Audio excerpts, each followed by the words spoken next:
Good evening, ladies and gentlemen. Good evening. Good evening. We are here. We are on. I apologize for the delay. We had some technical issues going on. That happens.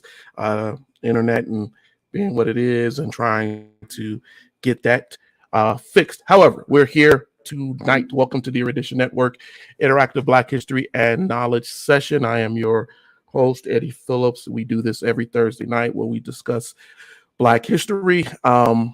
And go over the things that are often hidden and maybe not talked about in our history. If you are joining us for the first time, I thank you for joining us, and I will ask you to share this program with someone as we delve into the subjects that we're going to cover tonight. And I would ask you, if you're watching us through YouTube, to subscribe or get others to subscribe so that we may grow our viewer base as we try to bring you more programs. Tonight, we're going to talk a little bit tonight about a couple of things. There's so many things that are going on that are Black history worthy. Obviously, we know that there is an attempt in this country, and I would even say in other parts of the world too, to limit how much Black history we receive and what is out here for us. I'm not going to show it, but I was looking at the video of while we wait for others to catch up and come in, because I know that we got in here a little bit late. I wanted to talk about, the idea, if you haven't seen it, Prager University, which they are a conservative group online that has used historical Black figures and things to basically justify the parts of slavery that are uncomfortable. Specifically, recently, using the animated image of Frederick Douglass to put out falsity about slavery. They portrayed Frederick Douglass and his views on slavery as almost seeming to be him being okay with it. And that's a problem because it goes to support a curriculum that is not correct.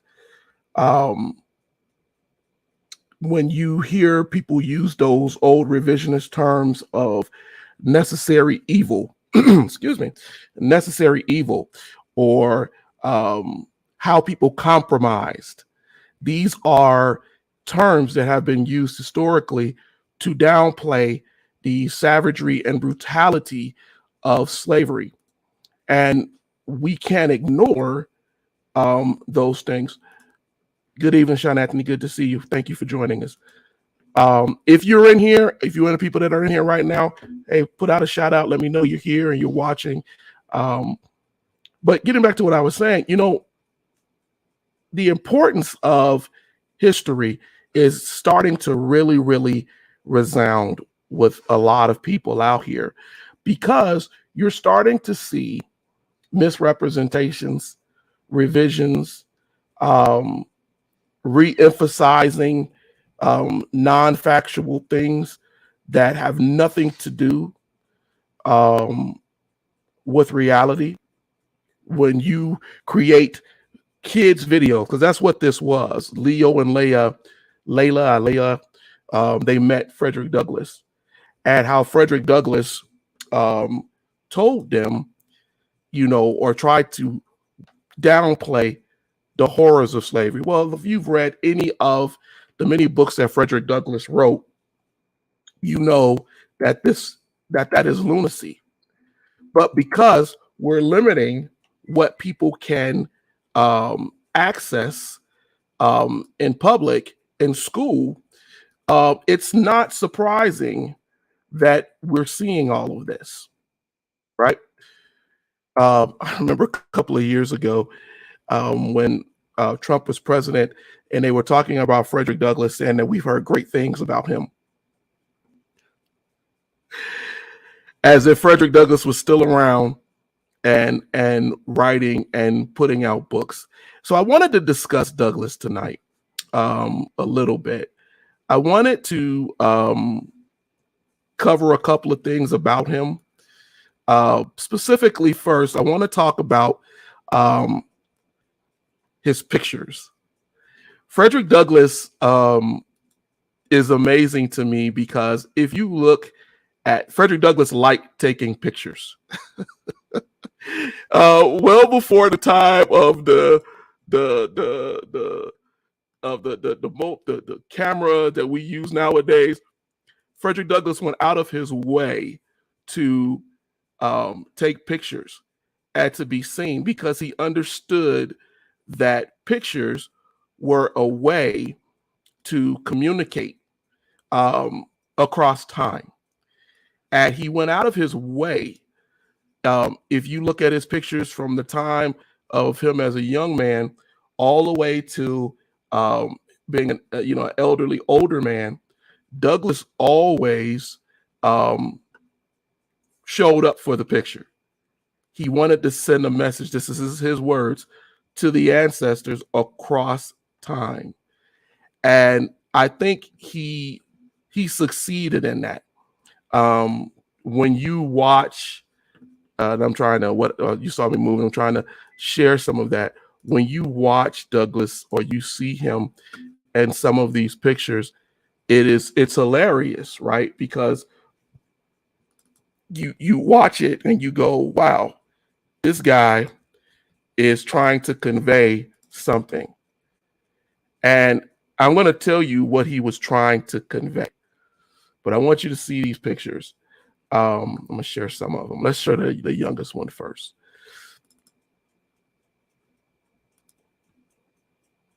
So this is him, predominantly young, right? The eyes.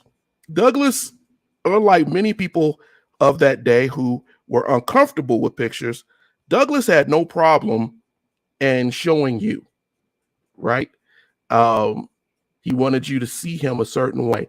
This is a handsome young black man, having escaped from slavery, and trying to show that we as black people are just as human, just as vital as anyone else. He does such a wonderful job of conveying that humanity in that earlier picture, by letting you know, right? So this is kind of, if you look at what Prager was doing, this particular look is kind of what they took, right? Douglass seems to be cheery and almost smiling, right? He's young. He's just escaped from slavery, and trying really hard to basically communicate that humanity, right? Across time. So that's the first picture that I wanted you to see.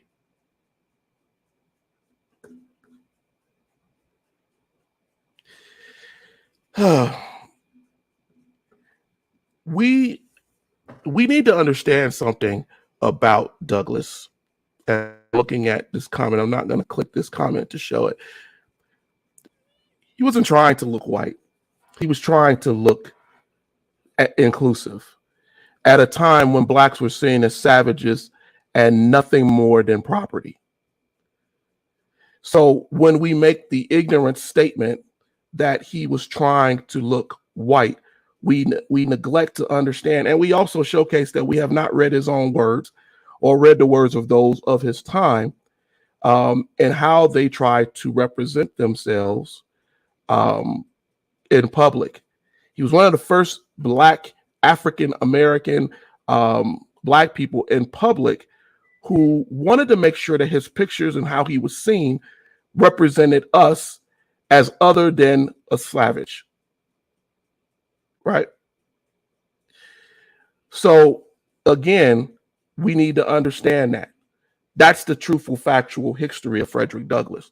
And if you want to go and research him, I would suggest that you go and read the many books, the myriad of books that he wrote about his life.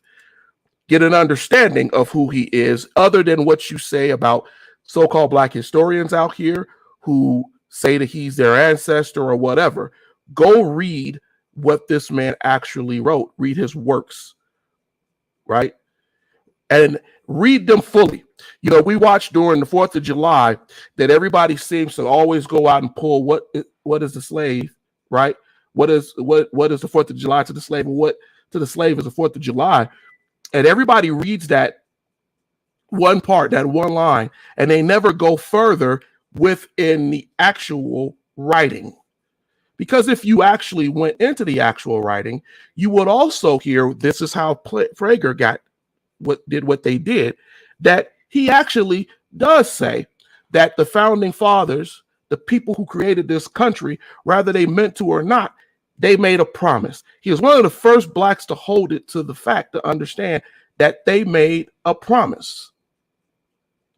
They wrote down what they intended for this country to be. The reason why you can disagree, and the reason why you can fight and you can argue, is because of the laws that were laid out. The reason why the amendments that freed Blacks from slavery could be a part of a constitution is because of the way they tried to write it. Now, they wrote it for that way for many different reasons, and all of them were not legitimate reasons. But at the root of it, it left room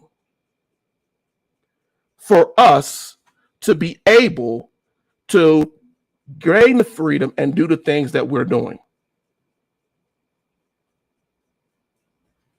So when we say silly, ignorant things, we showcase what we don't know.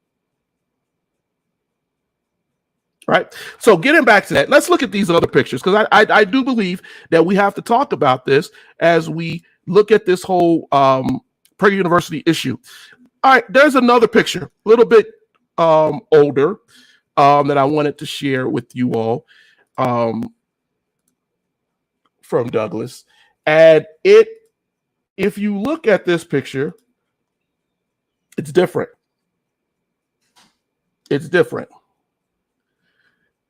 It's no longer a picture of looking happy and nice. This is a person who has come to what, as a self-actualization, someone who understands that there is a problem, a major problem, in both how slavery is instituted in the country, obviously, but also with those who are fighting it and their misunderstanding, right, of what an African actually goes through in slavery. Those fiery eyes, that frown, is to show this is not a happy time. This is not the time where I'm happy and I'm feeling good, right? This is a time where he's trying to showcase to you the harshness of the time.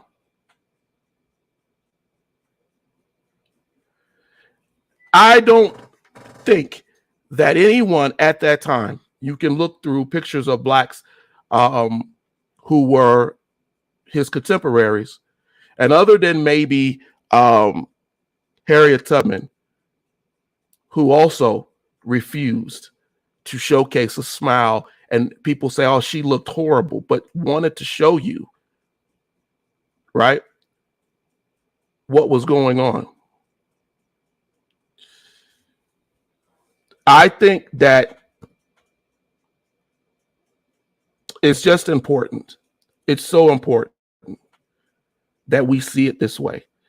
And I wanted you to see his face as opposed to the Prager University spiel that they're putting out there. And that's one of the things I initially tonight, I just wanted to tackle, right? It's one of the first things I wanted to tackle tonight, because it goes in line with some of the things that I'm going to talk about as we go through this hour. People have this mentality that Black folks don't know their history either. And I'm going to really be honest with you all. We are failing in many ways to fight that lunacy, that foolery. It is the reason why they are able to do what they do and put out things about Frederick Douglass and others with the idea of confusing us and making us, I mean Americans, not just Blacks, see ourselves as different. They didn't show this angry face of Frederick Douglass. They didn't show, hi Tina. They didn't show what I'm showing you. They showed you that face from a moment ago that I showed you, right? The newly freed Frederick Douglass, the man who had escaped, I wouldn't say freed, the escaped Frederick Douglass. This is a Frederick Douglass who has now understood that my life's work is going to be a voice for my people. That's different. It is completely different. When you look at the Prager University, what they shared, and I'm trying to share that. If you look at that and you see that version of Frederick Douglass,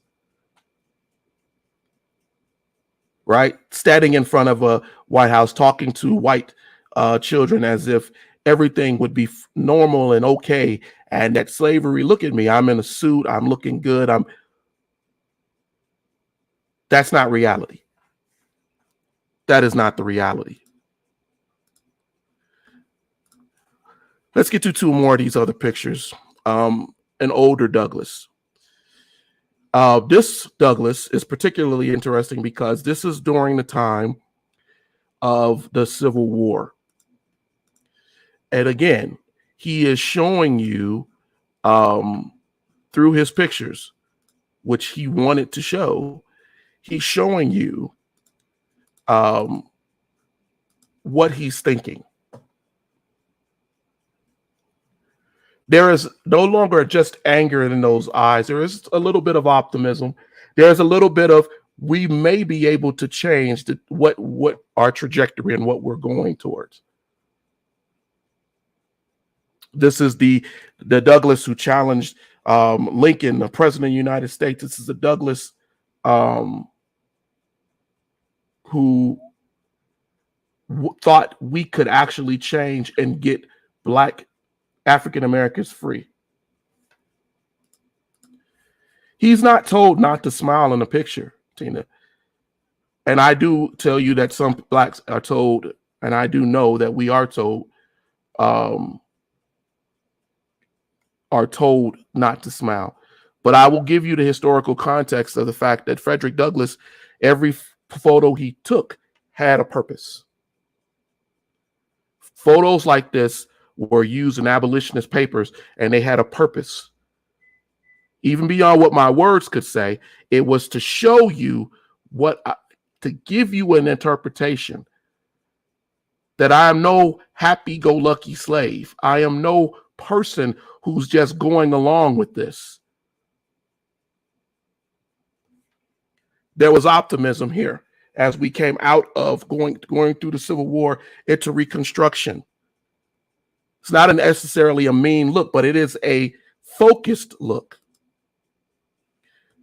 The last one that we'll show is, and I'm making this point to you all tonight because this is different than what has been shown out here that people are getting with this video that's out here. This is Douglas during the time of Reconstruction. He's sitting there as a statesman. He has a more jovial look. He is older. He has had some effect on policy and things that are going on, and he's a little bit more content during this time. But there still is a humanity, a focus, a seriousness that he conveys in these photos. And let's understand something. Photos at that time were not cheap to do. They were not cheap. But it was something to showcase, as he said, to send that message through time to those who came after, understanding where we are and who we are. You know, that's one of the things I wanted to talk about tonight, but it's not the only thing. We are under an attack. There was a viewer who was on here a moment ago who was talking about it's so easy for us to call things sellouts. It's so easy for us to term our ancestors as people who were not important, and to allow charlatans and folks to get out here and tell us lies about our history with no historical fact. Right? But if you were to go back and read the books of Frederick Douglass, one of the major books that is put out here to most of our school children is the narrative of the life of Frederick Douglass that he wrote himself. But it's the first book that he wrote. And Douglass went back to his past many times. He wrote another book, My Bondage and My Freedom, to go more explicitly in what was going on. Because let's understand that when Douglass was escaped from slavery and he was taken in by abolitionists, a lot of his original words, even though they said he wrote it himself, was still being censored by others. So he tried very hard to tell his story multiple times in different ways to go more deeper in what was going on. My Bondage, My Freedom, The Life and Times of Frederick Douglass, even his articles in the North Star abolitionist newspaper that he founded and edited, go deeper. If you cannot say you've read any of these, then you can't call our ancestors out to be something that they're not. Go and read those papers and articles and books. They left them here for us to be able to know who they were. They are primary source material. Read them. Understand what they're trying to convey to you. But here's the thing. We are also under a lot of fire right now because of our disconnect. Our disconnect to American history.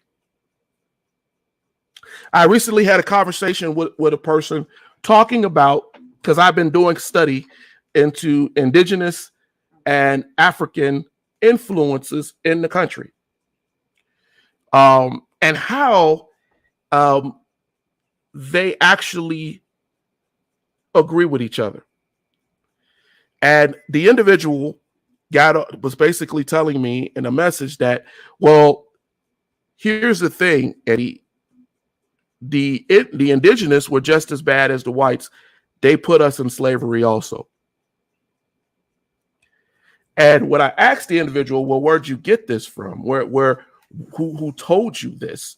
They told me, well, that's what's in writing in the history. And I told them that they needed to go back and look at one of our episodes that I did on the Maroons several months ago. And that they also recognize that a lot of the indigenous people played a part in helping us to understand the land and helping with the Underground Railroad and providing knowledge, help, and understanding to us when we needed it. And understand the connection between the indigenous and the African. What they stole from the indigenous was land, structure, this country. They stole that from them. And in doing so, they put us to work on that land that they stole from them. In that regard, we are married to each other. We are married to each other. Because that means that both of us were violated. Both of us were treated wrong. But how we go about addressing that has been told to us by people who don't even care about our history.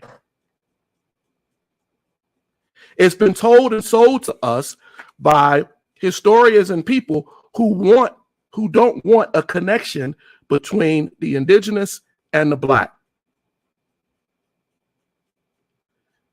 Even though both depended on each other, both respected each other, and I've said many times, knew each other well before the European ever came. In their stories and the things that were passed down to their people. But it showcases again what we don't know. It showcases again how we get trapped and not knowing our history. And so what we do is we make it up. We lie to ourselves. And we tell ourselves things that have no basis in history. It is the reason why people can put out animated pictures for young children, Black and white, and give them improper statements and tell them things about us that aren't true. And we go down this road too often. Too often. I have been doing a lot of study on, as I said, on indigenous people and on our ability, how we basically interact with each other. And it has been an amazing journey for me to read on these things and to go and delve into another avenue of our history that we are not exposed to. And so I have been suggesting to many people, as I suggested to this person, that you should go out and you should go read books and pick up information that covers that history in a way that a lot of us weren't given access to. The relationship between us is so amazing. It is collaboration. It is conflict. It is controversy. It is stripping us from each other. It's taking the unity from us. And I've told people before, when Andrew Jackson bombed Negro Fort down in Florida, he said he did it because he did not like the idea of escaped slaves siding with indigenous people and creating a force that could destroy the newly found America. This is what made Jackson a hero. This is why people saw him as presidential material. But we need to understand that. The other thing that we need to get is what we bought to America. What we bought to America. You know, America, we say different things. Democracy, I've told you all, democracy is different before the Black and the indigenous. The indigenous taught people, this is from Benjamin Franklin's own words, taught people that everyone should have a voice at the table, because that's how tribal councils were run. The Blacks taught them what freedom meant, right? As far as democracy,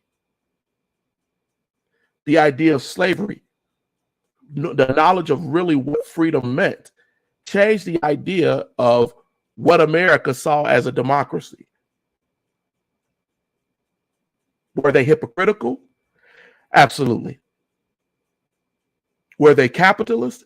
Absolutely. But did that concept still get through?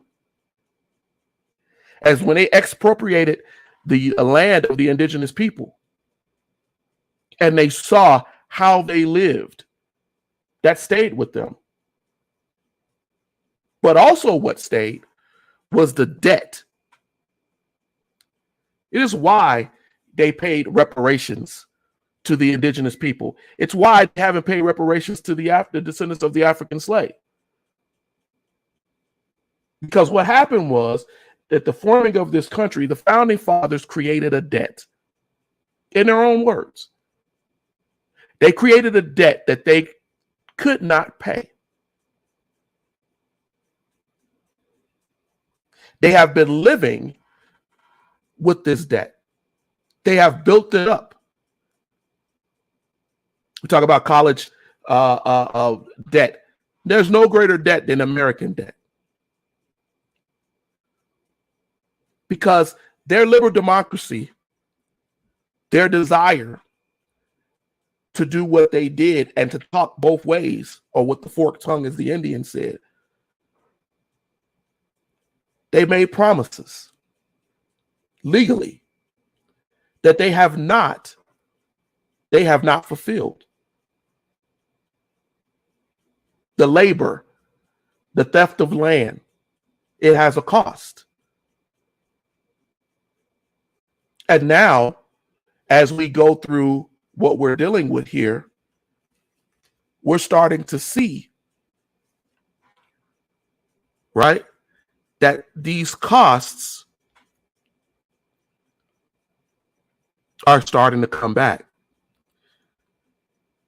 They're starting to come back. And so then there are people now who want to fight against that. Because, see, in their mind, they don't ever want to pay. You know, nobody wants to really pay a debt, especially when that debt become so large. Pardon me for a moment. That has become so large now that a lot of us, they don't even want to go further into it. They're trying to stop ways to pay you, to provide for you.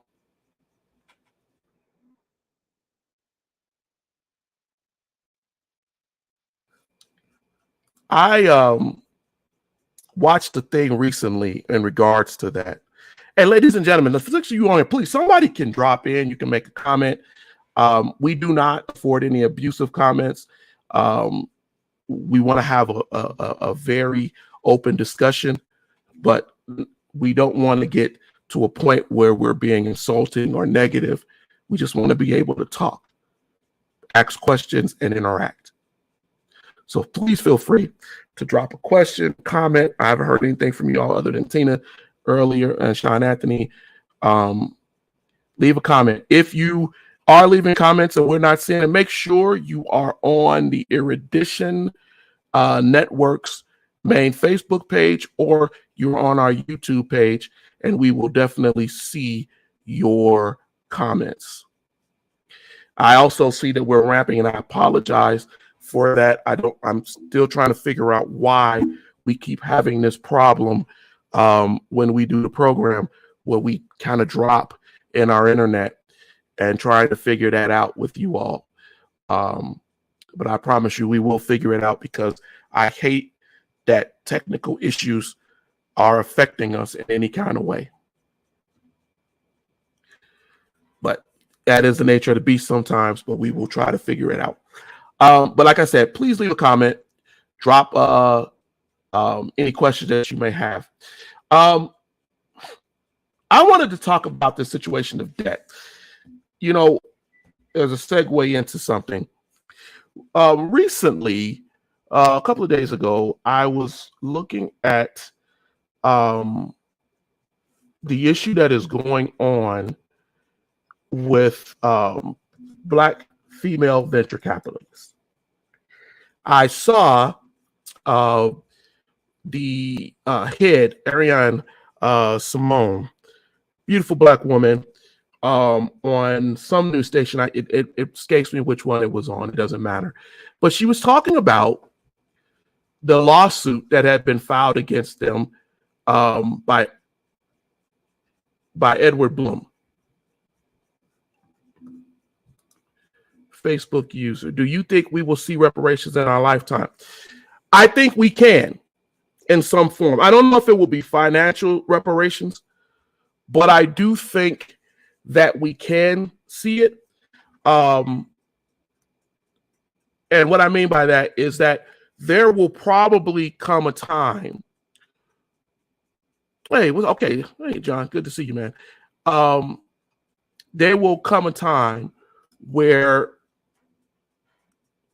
the more we integrate and get out of just being told what they can give us, and we can make decisions on what is provided, I think that there will have to be a time where America has to recognize reparations. It can't get around it. What has happened is what I just said. The debt has become so huge, so large, that they're afraid of what will they have to pay. They've set a precedent and a standard across the world on what they pay for atrocities that they had even nothing to do with. But that's okay, because that's in a country that is not theirs. If I turn around in this country and I say, I want to provide billions of dollars for the ancestors of the slave, billions of dollars, then I'm going to change the fundamental structure of this country. I'm going to change history from what the history of this country has been. I am going to put African Americans or people of color in a position of power and with assets. Now, they had no problem in doing this after World War II, when they provided money and help with housing for the country post World War II. When mayors like Theorella LaGuardia in New York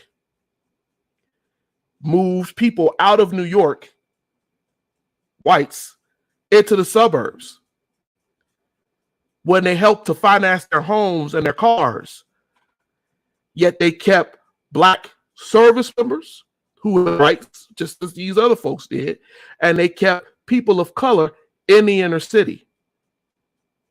So it's not like America had not ever paid money to help change society, but it's what they decide to do. And I see the writing on the wall as far as it goes with money, that they don't want to do that. And even those who try to fight the way that they're doing it. And that's kind of what I want to talk about. It's kind of a good question, John. I do appreciate that. One of the things I want to talk about tonight was, and I'm going to bring up this picture, just pull the picture, of what they're doing with our Black women. Black women you have heard me say it many times, and I will say it again, are the most educated people in the country. That's who they are.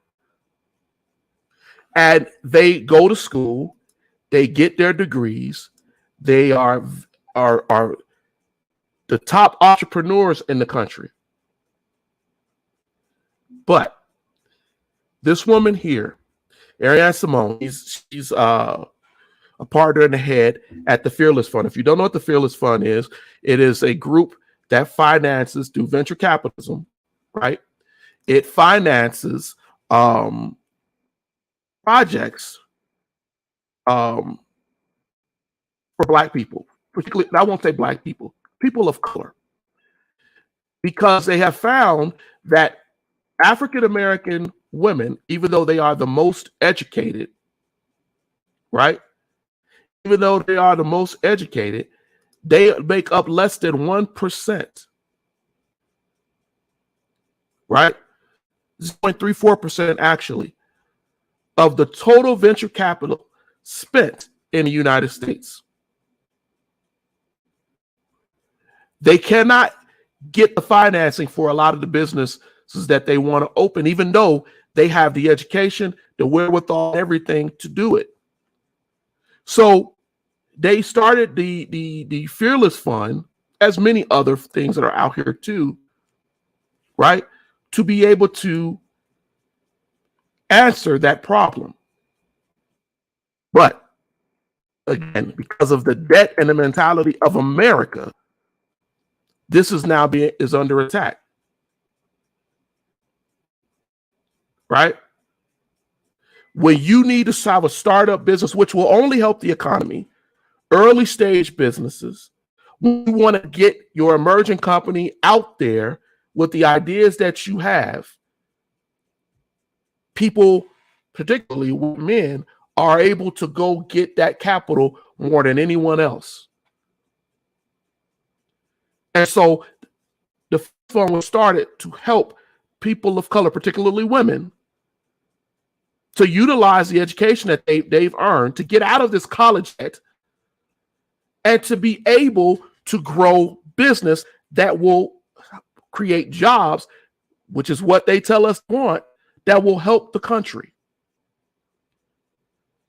But there is a problem. There is a problem.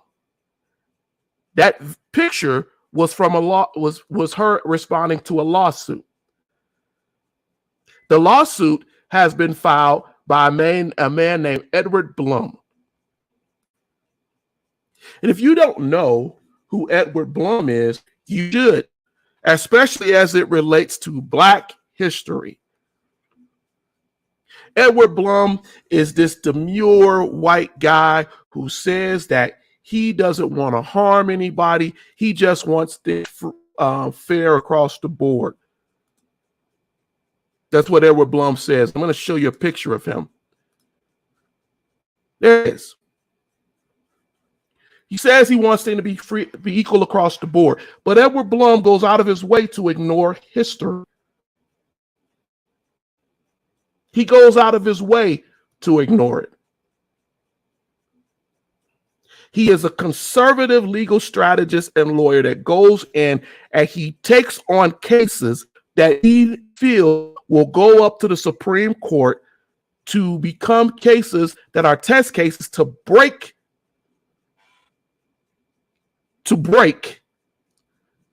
all of the progresses that African Americans and people of color have made in society since the Civil Rights Movement. The woman that he's standing next to, Abigail Fisher, if you remember, she was the one that sued the University of Texas in 2008. This is the reason why affirmative action has been pulled back. Right? Because she said she was denied admission to the university's freshman undergraduate class due to affirmative action. And because they have a greater amount of conservatives on the court, this was about to go up. Blum had been trying to do this with multiple cases throughout the years. He had limited success. When he did Bush versus Vieira, where he was able to challenge voting rights, he stripped away a lot of the rights that had been obtained in 1968. Not all of them, but enough to make it harder for African Americans, people of color, to run for offices in the South. When presented with this, Blum said, right? He said, well, that's unfortunate. That's not what I wanted to happen. But he did. He talks out of both sides of his mouth. That's what he's good at. He wanted to attack the Voting Rights Act. He ignored the fact that the Voting Rights Act had to come into play because of the denial of voting rights for African Americans. And he set us back 60 years. He used Miss Abigail Fisher here in the affirmative action case by saying it was holistically unconstitutional, that she was being denied based on the fact that she was white. But what was not talked about was that Abigail Fisher was not in the top % of her high school class. Had she been in the top 10% of her high school class, she would have automatically qualified for admission to Texas, to the University of Texas. Her disqualification had, as the other lawyers tried to argue, had nothing to do with affirmative action.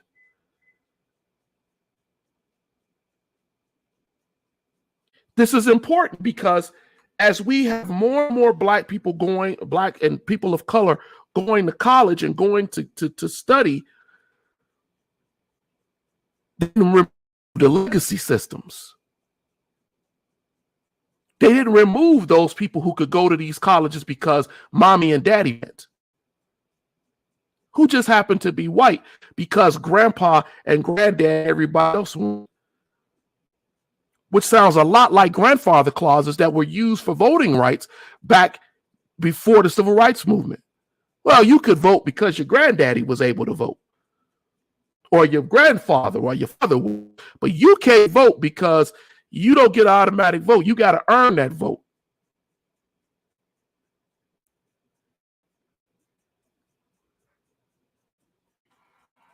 Are forgetting to pay attention to our history on a state level is affecting us. It's affecting us. It is allowing people like Edward Bloom to come into our country, into our lives, and affect us. It's showcasing how they want to go back. When you look at Shelby County versus Holder, and you look at that case and how it gutted provisions from the 1965 Voting Rights Act, Bloom did that.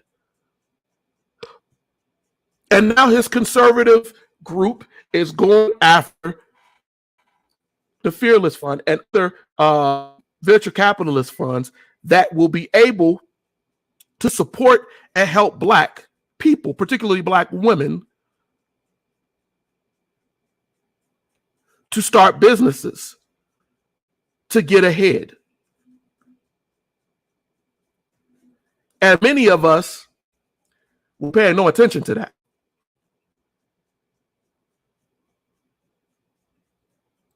People fought long and hard for the things that we have in the law. I recently saw someone say that the Montgomery brawl, that they did not understand why the people in the Montgomery brawl, why they just didn't charge these white people with racial crimes. And we forget that that's Montgomery, Alabama. and that the statutes, not the federal law, statutes, right, are the things that are stopping us, and that stopped our ancestors. That is what we're dealing with. That's what we're dealing with. Because we forget that laws, there is federal and there are state laws. We forget that when we don't get up to vote in these state elections, that we're allowing people at a lower level who are siding with people at a higher level to hold us down.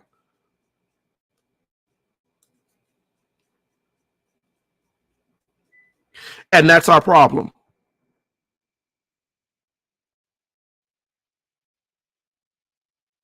And I keep saying to many people, we got to do better. I keep saying we got to understand what we're dealing with. What are these laws? What are these situations? What are we dealing with that we don't seem to understand that they're still in play? They're still in play. People go and they argue. Lawyers are hired to go and argue these cases. They don't have to go that far because the case precedents have already been set. And it becomes harder to get back around those decisions because we've taken our eyes off the ball.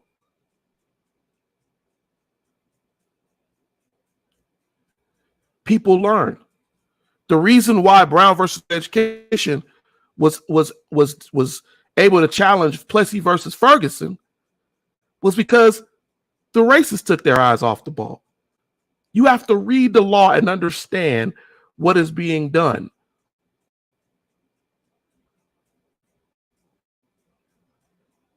And so here we are. Again, we're seeing so many attacks happen. And a lot of us are not learning or are going on our history.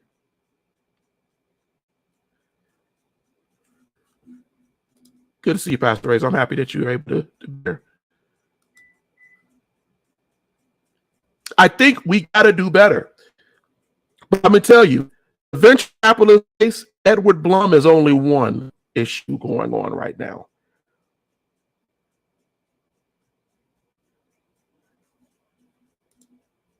Good to see you. Hey, man. I hope he's doing good. The Alabama thing around the MLK speech, other American, Paul's letter to, yeah, we are dealing with that other thing, right? And they're able to get away with this because they've allowed themselves to position themselves in places of power. Voting is important. Our ancestors knew it. They fought for it. Some even in recent time. I have a quiz out. Please take the quiz if you haven't. If you've taken it for it the next day, do better and get them all right. But I'm going to give you a hint on one person in that quiz. I put Vernon Dahmer in that quiz. Vernon Dahmer was killed, burned, I believe, over 80% of his body because Vernon Dahmer, who was a business owner in Mississippi, I believe Hattiesburg, Mississippi, went out to register people to vote. And he wanted blacks to be able to vote because he understood the power and what that vote meant. Racist Klan members came and burned down his home and attacked and shot in his home in the middle of the night. Vernon Dahmer, in order to make sure his family was able to survive, he stayed in the house and he shot his weapon at these raiding racists who only did this because Vernon Dahmer had the nerve to use his influence to get black folks to register to vote. And as his family ran out the back into the woods, he stayed in the fire, shooting to keep them distracted.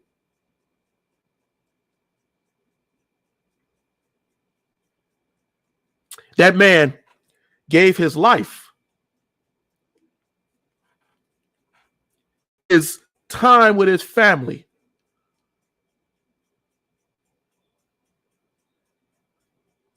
It's painful, ladies and gentlemen, that we don't look at our history, that we take our eyes off of the ball, and we allow people like Edward Bloom, we allow different individuals to come in and circumvent. Earlier on the broadcast, we had a black person that came in, I assume it was a black person that came in and made all of these negative comments about Frederick Douglass because we don't know our history. Because Prager University is putting out things and different individuals are putting out things that aren't true, that aren't truthful. There's a reason that you see that difference. And I'll show you again before we close down this session, that you see that difference and that young Frederick Douglass.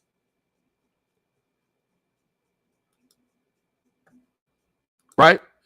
You see that young Frederick Douglass. Look at Optimistic. That's the one that Prager University wanted to show you.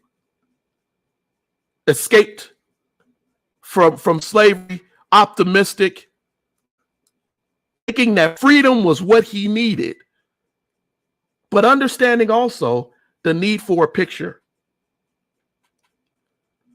So when you see that Douglass, right, that's the one they tried to present you.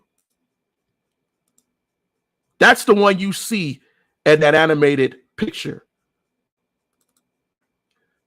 That's YouTube and being taught to kids, telling them that slavery wasn't that bad. It was a compromise.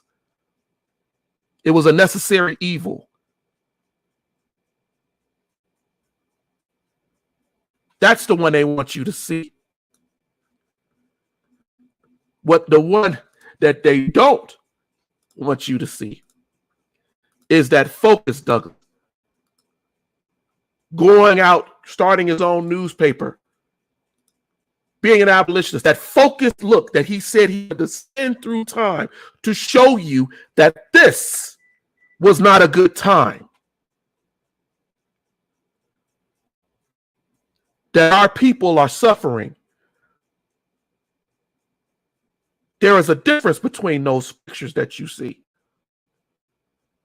And I give him so much credit for wanting to take those pictures, which were not cheap in those days,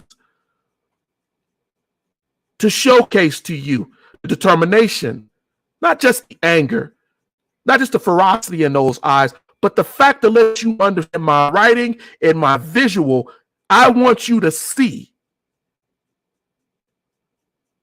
this is a fight we can only win if we are dedicated. That's what Prager University and others don't want you to see.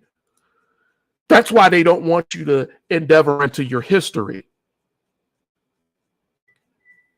That's why, as these cases are being tried,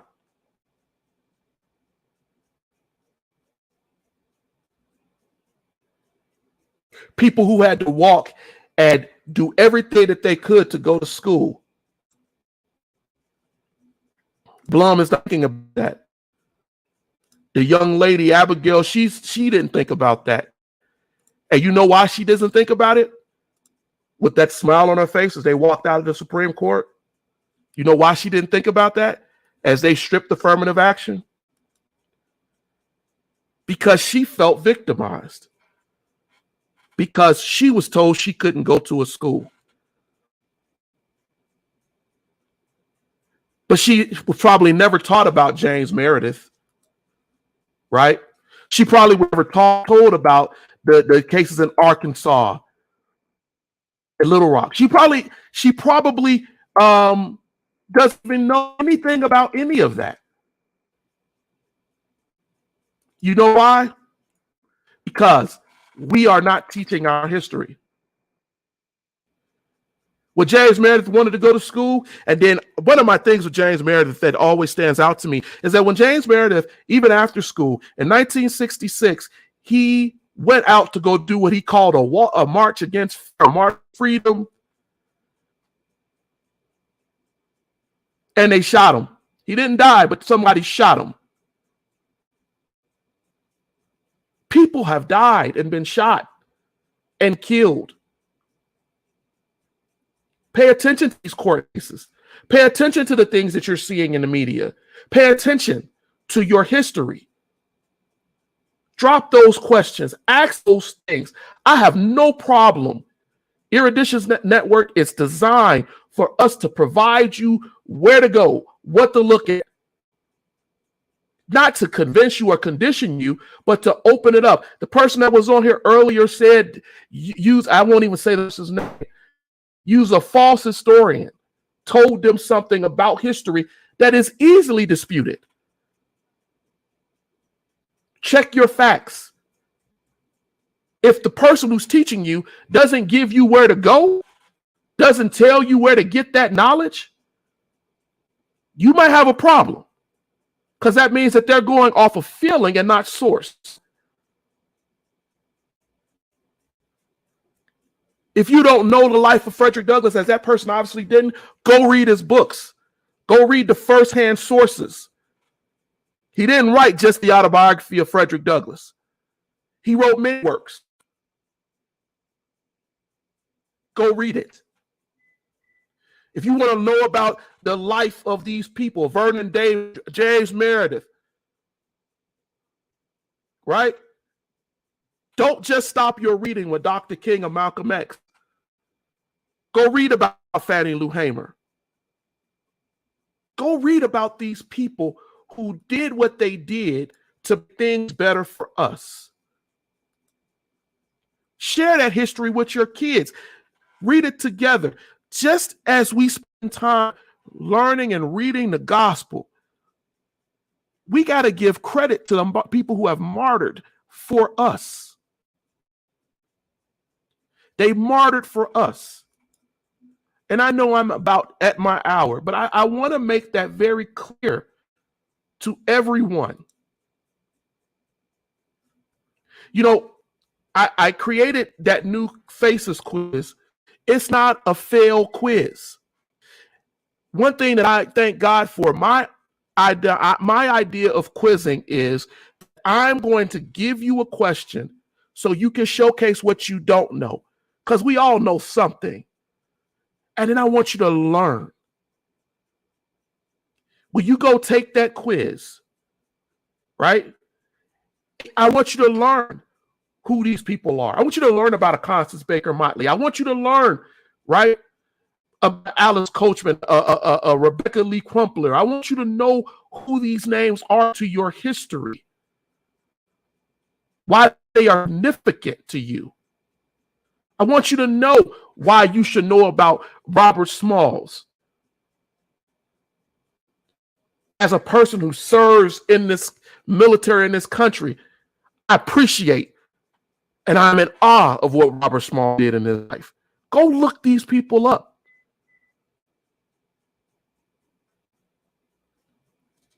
We are standing on the shoulders of amazing people that God allowed to live at a time before us, to give us an identifier, to show us where we could go. I ever want you to look at any quiz that we do on Erudition Network as me trying to stump the chump. I want you to learn. I was able this time to do this quiz where you can go back every day and do better. Try to get under 8 minutes. So you recognize these people in the same way that you recognize a George Washington, a Abraham Lincoln, a Thomas Jefferson. You can recognize a Matthew Henson quickly, a Louis Latimer quickly, a Ben Banneker quickly. Because those are our ancestors.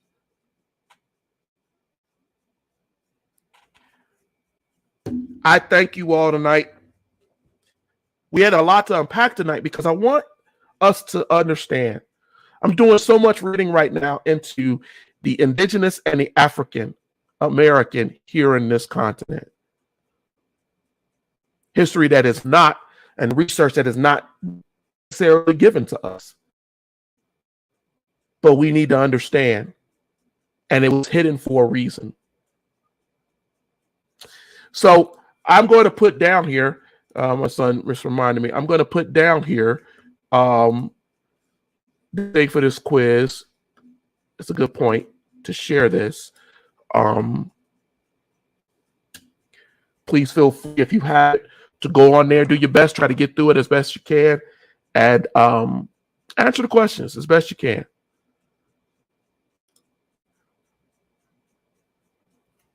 This history is not just for Black people. It's for all of us. History is a wondrous history that has touched the world. It is human history in every regard. And we have to do better about sharing it honestly. It's out there. It's out there for us to be able to touch, feel, and bring in. But you got to be willing. Join programs like this and others who want to share it. You got to be willing. All right, answer this question. What you say, Tyson? A lot of times we recognize the words and deeds done by names easier than faces because they can't take away the greatness of these men and women, but they don't want to show their faces in class. That's true. The other problem is I showcased it to my sons recently. If you looked at history and saw it as a visual thing, not just as something you heard or a word, it's different. I'll give you an example. If you were to look at opulence and the beauty and the amazing idea of, say, a plantation, right? If you looked at a plantation and you saw the slave quarters of a plantation, right? They lived in squalor. And then you went and you looked at the visual of the inside